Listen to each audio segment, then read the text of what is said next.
Mirzapur Season 2 has been the rage of last weekend. While there have been polarizing reactions of fans, some absolutely loving its shift of focus from the gore, action, and morbid humor to the more internalized and self-exploratory journey of characters, others have hated the introduction of love stories for basically every character, a saturation of new faces that has disrupted the flow of the storyline, and were nostalgic of the abundant quotable moments from Season 1. Irrespective of the reaction of the fans, we're here to talk about a few of the sequences that left me perplexed or highly confused. The end, of course, and the several theories of the characters audiences have the most questions about. So spoiler alert, of course, so let's talk about the end first, where we are, and some of the sequences and theories from Season 2 and what will eventually end up coming in Season 3. MAQBOOL, one of my favorite characters from the series, was not buying any excuses from the Tripathi family for killing his mother, who provided resistance while Munna was trying to eliminate Babar. The Tripathi family apology for MAQBOOL was unacceptable, and the man with an automatic gun was there to annihilate these heartless old hags. He sees Bauji and shoots at him, only to be stopped by BEENA so that she can do the honors. The maid, another victim of Tharki Bauji's ways, offers her a knife to make the revenge sweeter. Now that Bauji is gone, the last rites are being performed. BEENA acts coy and loyal with Kaleen, pretending as if she doesn't know what took over MAQBOOL to do such an act. While after an argument, Munna leaves for the house, BEENA instructs Raja to do anything to protect, according to Raja, their child. Raja attacks Munna out of nowhere, only to be killed in the process, but before leaving this world, tells Munna that Kaleen Bhaiya had given him the job to execute him. Munna heads over to kill his father, only for the real conspirator, BEENA, to instruct GUDDU and Golu to attack, now as the Tripathi family is the most vulnerable. Sharad is told by Munna on what he is about to do, and cautions Kaleen Bhaiya about the same. Munna has a change of heart as he sees his father. Kaleen tells him, "Baap kabhi beto ko marne ka nahi sochte." They embrace, GUDDU attack both of them. Munna is presumably dead, and Sharad, who looks on, rescues Kaleen Bhaiya. GUDDU sits on the throne of Mirzapur. Now let's talk about everything. I think the love story between GUDDU and Shabnam really did slow down the pace of the series, while a sense of family or empathy to make GUDDU finally feel there is a possibility of a companion like Sweetie was noble, but it honestly did bore me quite a bit. Now that GUDDU has the throne of Mirzapur, there might be a possibility for his offspring with Shabnam to be a contender in the game. The fact that he is of influence in Mirzapur might also change the mind of Lala to see him as a prospective husband. The Dimpy storyline, while many may have thought also slowed down the pace of the series, I think is all a plot by Robin to get familiar with the family and develop so much trust that you eventually strike when they least expect it. I believe Robin helping out GUDDU and Golu and presumably falling in love with Dimpy is all a ploy to seem as if he is on the good side, but more on Robin later. Don't be harsh on the love story, the dude is literally Littlefinger, carefully and cautiously calculating each step. While Madhuri really played the right move in becoming the chief minister and throwing Kaleen Bhaiya under the bus, a lot of people disagreed with me that she wasn't a doormat for Munna and actually did for the long haul of politics. See, the fact that Munna cheats on her and she's okay with it might be her moral compass, which is fine. But to give her the credit that she is such a politician that she foreshadowed her father dying and the eventuality to come where she would have the opportunity to become CM is rather far-fetched. She played the game when it was needed and turned Munna to become absolutely smitten for her. I think giving credit to Madhuri only for that would suffice. Golu literally had me pulling my hair in frustration. She seems to be just utterly confused. I was rolling on the floor laughing when every question Shabnam asked her, she said, "Pata nahi." I was like, "Bhai, tu har jagah kebab mein haddi kyun ban rahi hai?" And I get it. She's hurting from inside. She doesn't know where she is emotionally. She's still longing for Bablu. But for her outlet to be some weird BDSM fantasy with Chote had me laughing more than anything. I get what they're trying, but I wasn't invested in the creative choice at all.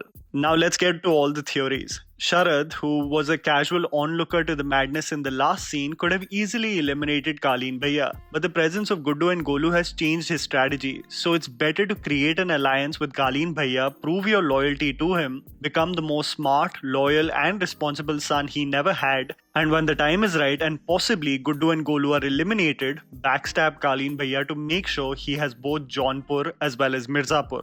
Number 2. See, GUDDU is technically all brawn and no brain. He needs to be given the advice only for him to act. Golu is really going through a transformative season, so much so that she isn't even really getting along with Guddu, which I think will eventually become a problem for Guddu, and they will be in constant loggerheads with each other. If you remember Golu talking to her father, she said that one day she will rule Mirzapur. I think slowly she will have those aspirations and have an intense conflict with Guddu. What I think will make things even more complicated is if Guddu and Shabnam conceive a child. This will be an immediate threat to BEENA, who as of now has the only heir to the throne of Mirzapur. Number 3. MAQBOOL was the no-nonsense right-hand man of Qaleen Bhaiya, but now I think his allegiance has shifted to Guddu and Golu, and we will see him be Guddu, the current king of Mirzapur's right-hand man. Number 4. BEENA, the Lady Macbeth of Season 2, is the real game changer this season. Surprisingly, she still has the trust of Qaleen Bhaiya, so she will act as if she had no idea about Guddu and Golu's plans and will work for the interest of her child to take the throne. If this means to backstab Guddu and Golu as well, to whom for so long she was an informer, so be it. BEENA is ruthless when it comes to the future of her child.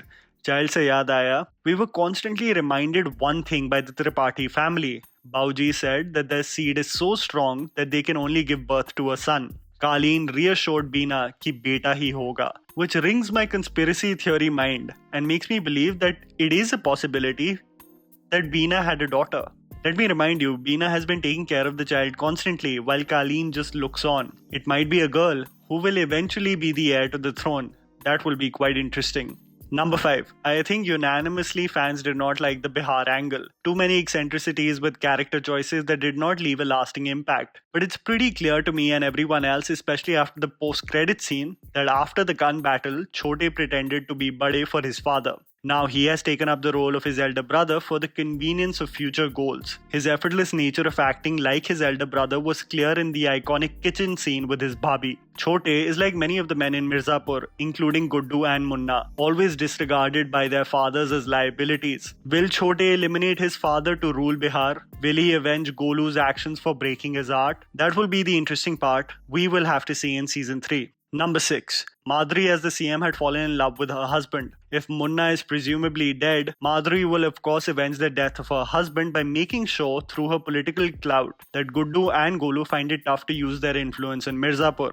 There might also be a possibility that Madhuri may be pregnant, so there might be another heir to the throne, technically having as much right to the throne as BEENA's offspring. Number 7. Robin is a mysterious character, a person who I believe is Sharad's right-hand man, who has been instructed to get his foot in the door of the Pandit household, so that he can strategically create havoc from within, riling them up against each other. Him having all the financial details of Guddu and Golu's dealings may also leverage that information for his benefit, either giving it to rivals like Qaleen and Sharad or even the CM Madhuri. But what's more intriguing about Robin is who is his mother. Theories, crazy theories by the way, suggest that possibly he's Munna's half-brother from his mother's side, who Munna always speaks highly of. One of the catalysts for him to kill Wale Chacha. The safer bet is he is just a rat planted by Sharad to cause problems in the Pandit household and make the position of Guddu and Golu in Mirzapur weak.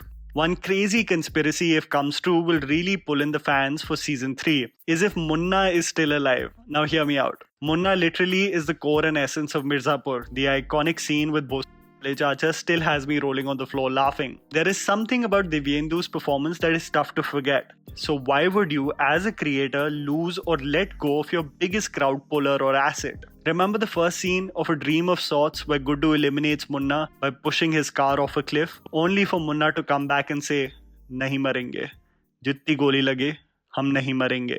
Only for the scene to transition where he tells his right-hand man कि Hindi film के hero हैं हम, हमें कोई नहीं मार सकता, हम अमर हैं. This phrase is repeated constantly, and I think there is some validity for it to stand true, that Munna survived that onslaught of bullets. Imagine a scene in season 3, Guddu playing with his adopted daughter, only to be shot, while the dialogue goes, "Hum amar hai." It would be insane. Highly unlikely though, they hit him point blank range in the heart. थोड़ा मतलब कुछ भी हो जाएगा अगर मुन्ना भाई आ गए वापस. Let me know all your theories that I may have not covered. It will make for an interesting discussion in the comments below. And that was the video, guys. Write down in the comments below whether you have some video ideas for our channel. Please don't forget to follow me on Instagram. The handle's right in front of you. Follow me at JammyPants4. Also, please support us by smashing the like button and subscribing to our channel for weekly content ahead. Thank you for watching.